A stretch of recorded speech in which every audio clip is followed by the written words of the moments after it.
Olá, meu nome é Milena. O tema do nosso seminário é a criptorquidia em prematuros, uma revisão de literatura. O nosso grupo é composto pela Bárbara Assunção, o Danilo Araújo, Fernando Fernandes, Ivonei Borges, Jade Bonardi, eu, Milena Carrasco, Paulo Henrique e o Paulo Vitor. E o nosso docente é o professor e doutor Genesson dos Santos Barreto. Nós separamos o nosso trabalho em uma introdução que compreende metodologia, objetivos, a definição e a epidemiologia, um desenvolvimento com a etiologia, fatores de risco, manifestações clínicas, diagnóstico e tratamento, uma conclusão e as nossas referências bibliográficas. Para isso, a gente vai começar fazendo uma introdução sobre o assunto. A gente usou na nossa metodologia a questão primária de quais as causas para maior incidência de criptorquidia em prematuros. E nossas ferramentas de pesquisa foram PubMed, Cielo e Google Acadêmico, um descritor de criptorquidia em um período de 2011 a 2022, sendo um total de 21 trabalhos científicos analisados como base do presente estudo. Por objetivos, a gente delimitou como objetivo geral caracterizar a criptorquidia associada a nascimentos prematuros, compreendendo as principais causas e fatores de risco, assim como apresentar estratégias de diagnóstico e tratamento adequados. E por objetivo específico, a gente escolheu entender a etiologia da doença e sua relação com o processo de formação embriológica do sistema reprodutor masculino. Por definição, a criptorquidia é a ausência uni ou bilateral dos testículos no escroto devido a falhas no processo de descida dos testículos, que é composto por duas fases. Essas duas fases acontecem, uma em torno da 10ª semana de gestação e outra por volta da 30ª semana. Geralmente, o nascimento prematuro acaba interrompendo essa segunda fase, fazendo com que não haja o desenvolvimento hormonal e fisiológico necessário para que essa gônada se localize no escroto. Com isso, pelo menos uma dessas gônadas se alojará ao longo do caminho de descida. Trata-se de uma condição que atinge 3% dos bebês a termo, e esse índice aumenta para 30% a 30% quando é relacionado à prematuridade. Por isso, é o maior fator de risco associado à criptorquidia. Meu nome é Paulo Vitor, vou falar um pouquinho sobre a descida dos testículos durante o processo embrionário. Então, durante o processo embrionário, no desenvolvimento, os testículos obrigatoriamente devem realizar um processo de descida. Eles devem sair especificamente da região abdominal e se dirigir para o escroto. E esse processo é extremamente importante para que a espermatogênese ocorra de maneira adequada, em uma temperatura um pouco mais abaixo daquela presente no interior do corpo. Esse processo de descida dos testículos é basicamente e resumidamente dividida em duas partes principais. A primeira, a transabdominal, e a segunda, a ignoescrotal. A primeira parte, que é a transabdominal, ela vai ocorrer entre a 8ª semana e a 15ª semana do período gestacional. Ela vai ser pautada em dois fatores principais. O primeiro vai envolver uma regulação complexa de diversos hormônios que ocorrem simultaneamente, dentre eles o hormônio luteinizante, o LH, a gonadotrofina coriônica, o HCG. Especificamente, esses dois hormônios estimulam as células intersticiais a produzirem testosterona, e também a presença do hormônio antimileriano, da própria testosterona e outros andrógenos. Um outro fator também importante são diversos mecanismos anatômicos que vão ser desencadeados e vão estar relacionados com o espessamento do gubernáculo. O gubernáculo, por sua vez, é um cordão fibroso espesso que vai ser responsável por orientar e guiar a descida dos testículos do abdômen até o escroto.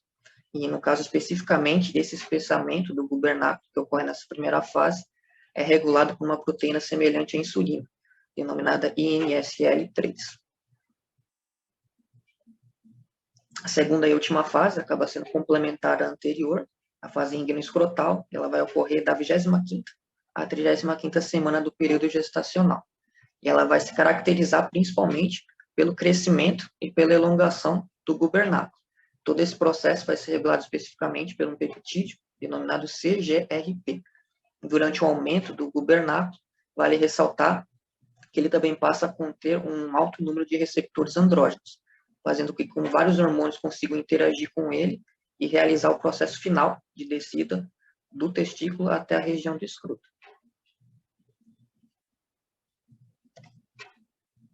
Olá, eu sou a Bárbara. Eu vou dar continuidade no desenvolvimento tratando sobre a etiologia. Primeiramente, é importante a gente ressaltar que a criptorquidia, ela não tem causas que são totalmente conhecidas até o momento. E, embora ainda existam algumas hipóteses, como a falha primária nos testículos e a secreção reduzida de HCG. Além disso, pode-se considerar a criptorquidia em prematuros como uma condição de causas multifatoriais. Essas características etiológicas, elas podem ser elencadas em 3 grupos principais: os de fatores anatômicos, os de fatores hormonais e os de fatores genéticos.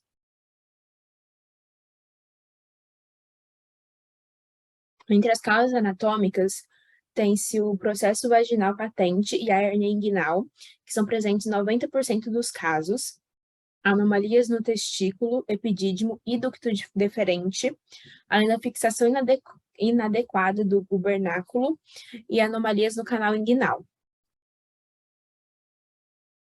Nas causas hormonais, a gente tem a deficiência na produção de mensageiros químicos envolvidos em ambas as fases da descida dos testículos, como o HCG, o RAM, o INSL3 e o CGRP, desculpa.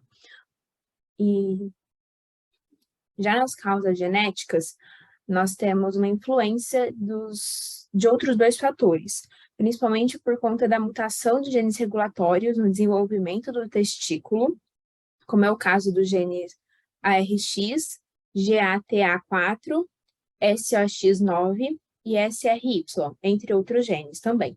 E nos casos mais raros, nós temos as mutações dos genes INSL3 e LGR8, além do 5Y redutase e do ROXA10.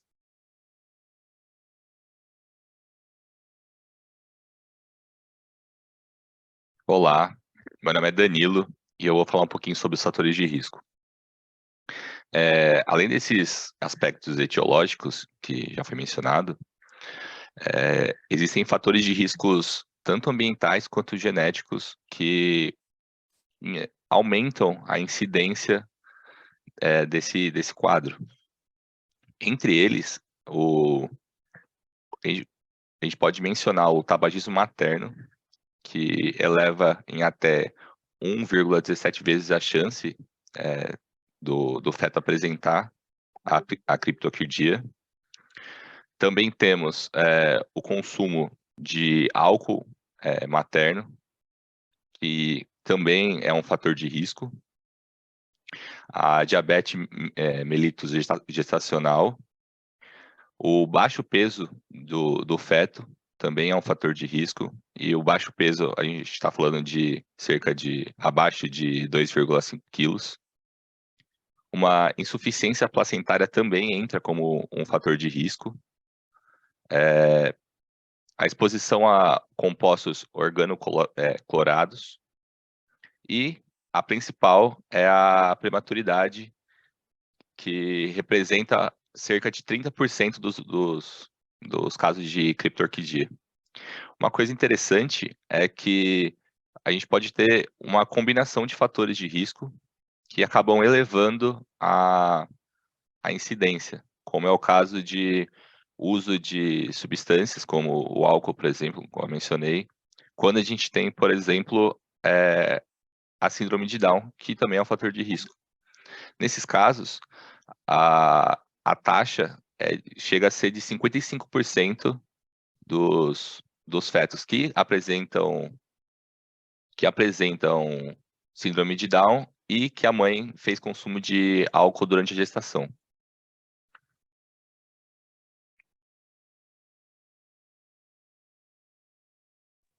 Oi, pessoal.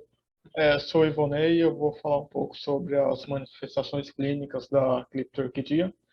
A princípio, como comentado pela Milena, a criptorquidia ela pode ocorrer de forma uni ou bilateralmente, e ela é mais comum no testículo direito.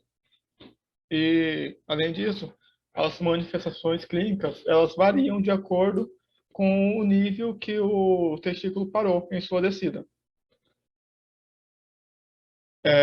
A qual, supondo que o testículo ele parou na metade do caminho ou no caminho do seu trajeto lá normal, considerado normal, ela seria uma criptorquidia considerada verdadeira. Além dessa criptorquidia, há também a criptorquidia ectópica, a qual o testículo pode se encontrar em um outro caminho, seja lá no canal femoral, seja no escroto oposto, ou até mesmo no períneo. E aqui nessa outra imagem é uma imagem que eu peguei do livro do Moore, que mostra, na imagem A, ela mostra a criptorquidia verdadeira, a qual temos ali a numeração do testículo, estando em 2, em 3, ou em 1, ou em 4. Em 2 e 3, ela seria na parte abdominal. Em 1, ela seria mais naquela parte inguinal, de um canal inguinal.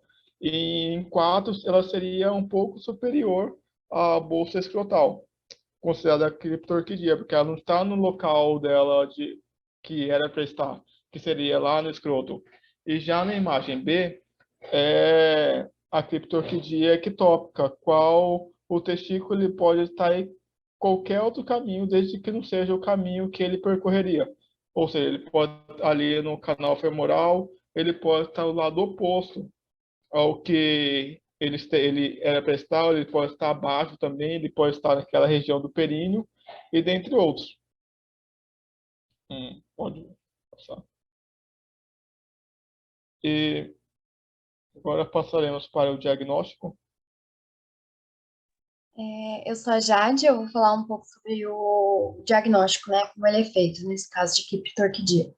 Então, o diagnóstico, ele é basicamente clínico e majoritariamente está relacionado a essa palpação escrotal, onde é verificado, né, se existe essa ausência e existe esse vazio escrotal, sendo ele permanente ou transitório. A laparoscopia exploratória, ela também pode ser utilizada, né, com a finalidade de localizar precisamente esse posicionamento do testículo e também auxiliar em casos em que há ainda um diagnóstico duvidoso. Então, nem sempre, nos casos dessa criptorquidia unilateral, não é necessário exames laboratoriais que sejam extras, né? Porém, na criptorquidia bilateral, testes laboratoriais são necessários para analisar a genética, né, visando descartar esse cariótipo feminino, né, com a síndrome androgenital e avaliação endócrina e a detecção desse produto de testosterona antes de ocorrer essa exploração cirúrgica, né. A laparoscopia exploratória, ela é considerada padrão ouro no diagnóstico de criptorquidia. Porém, né, existem essas complicações associadas por ser uma técnica cirúrgica. Então, além desses exames físicos, também é importante, né, analisar esse histórico médico dos indivíduos e também as condições que podem levar essa chance dessa criptorquidia se desenvolver. Aqui é uma imagem do Hudson, desse artigo, e mostra como é importante, né, esse exame clínico e essa palpação. Aqui a palpação está ocorrendo como o Ivo falou anteriormente, né, na criptorquidia que não é ectópica, né, que é a considerada mais comum. Então, para avaliar se existe essa criptorquidia e qual é a localização desse testículo. Então, a supremacia é clínica, né, nessa parte de diagnóstico.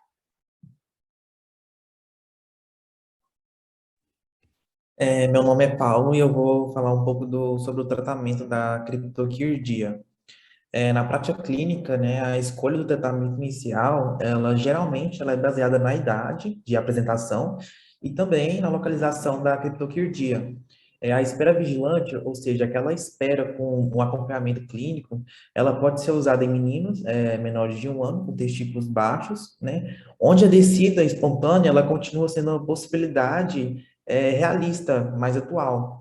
E as opções hormonais e cirúrgicas, elas são selecionadas principalmente com base na localização e também na aparência do testículo que não desceu. A terapia hormonal, o hormônio liberador do hormônio luteinizante, ou análogos da dotrofina coriônica humana, o HCG, popularmente conhecido, poderia, teoricamente, aumentar os andrógenos circulantes, promovendo, assim, essa descida testicular. As opções cirúrgicas incluem várias fórmulas de orquidopexia ou orquiotomia, né? E a orcopexia primária, que é a remoção cirúrgica do testículo e também a colocação e fixação no escroto, ela geralmente ela é realizada para testículos criptoquírdicos, palpáveis, né? Que são relativamente normais em relação ao tamanho e também na aparência, e também na localização dentro do canal inguinal. E já as diretrizes, elas são conflitantes em relação ao uso dos hormônios para essa descida testicular. Evidências sugerem que a terapia hormonal, ela fornece resultados ruins e com baixas taxas de sucesso, e ela não é recomendada pelas diretrizes da Associação Americana de Urologia. Já as diretrizes da Associação Americana de Pediatria, ela recomenda o uso de hormônios para casos de testículos retidos associados à síndrome de Prader-Willi. E essas diretrizes, essas mesmas diretrizes, elas afirmam que um teste terapêutico de HCG é indicado para o tratamento de testículos que não desceram antes da cirurgia, porque bebês com baixos níveis, com tônus muscular e problemas respiratórios têm alto risco de complicações durante a anestesia geral. A gonadrofina coriônica humana, ela é a forma de tratamento mais comumente recomendada. Ele é um hormônio que pode ser administrado através de várias injeções. Como resultado, 5 a 50% dos tratamentos relatados são considerados bem-sucedidos. A terapia hormonal, ela também confirmará a reatividade das células de Leydig e induzirá também um maior crescimento do micropênis devido ao aumento dos níveis de testosterona. É bom ressaltar também que o tratamento mais eficaz, comprovado pelas várias revisões sistemáticas, é a cirúrgica. Os hormônios, eles não se mostraram tão eficazes em comparação ao placebo nessas meta-análises analisadas.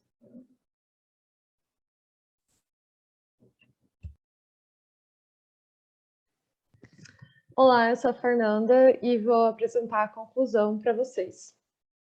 A prematuridade é entre os fatores de risco principal, porque 30% dos casos de criptoquirdia são em prematuros. Isso ocorre principalmente devido à interrupção da segunda fase da descida dos testículos, como o Paulo Vitor explicou, e, consequentemente, ocorre o desequilíbrio da produção hormonal responsável por essa etapa do período embriológico. Sabe-se que a somatória dos fatores externos, como o tabagismo, associado à síndrome de Down, por exemplo, que o Danilo citou, que aumenta em 50%, 55% as chances, a exposição também a determinadas substâncias, como álcool, organoclorados, acarretam no aumento dos casos de criptorquidia, bem como, né, a prematuridade, e por isso é importante surgir investigação e pesquisa para ampliar o acesso à informação relacionada a esse quadro clínico. E, por fim, abordamos a parte do diagnóstico, reforçando que é muito importante o diagnóstico do exame físico, que nem sempre o exame laboratorial e o exame de imagem é solicitado, e o tratamento da criptorquidia ele passa por avanços, contudo, a gente observou que ainda não é um consenso entre todas as associações e entidades que regem, né, os regulamentos de diretrizes sobre o uso de hormônios e sobre a questão cirúrgica. Então, apesar de existirem muitos avanços na área da pesquisa, ainda não é um consenso. É importante que sejam realizadas mais pesquisas nessa área para reduzir as taxas de infertilidade que esse quadro pode ocasionar, ou também complicações mais severas, como câncer. Como desafio do nosso estudo, a gente encontrou, além dessa falta de consenso já citada, dificuldades em encontrar dados epidemiológicos mais claros. Mas a gente espera, né, após o nosso estudo, que seja possível encontrar dados mais claros no futuro e também mais pesquisas voltadas à prematuridade, porque nós encontramos também dificuldades em encontrar artigos específicos de criptorquidia em prematuros e não somente em criptorquidia geral, de sua forma geral. E essas foram as nossas referências.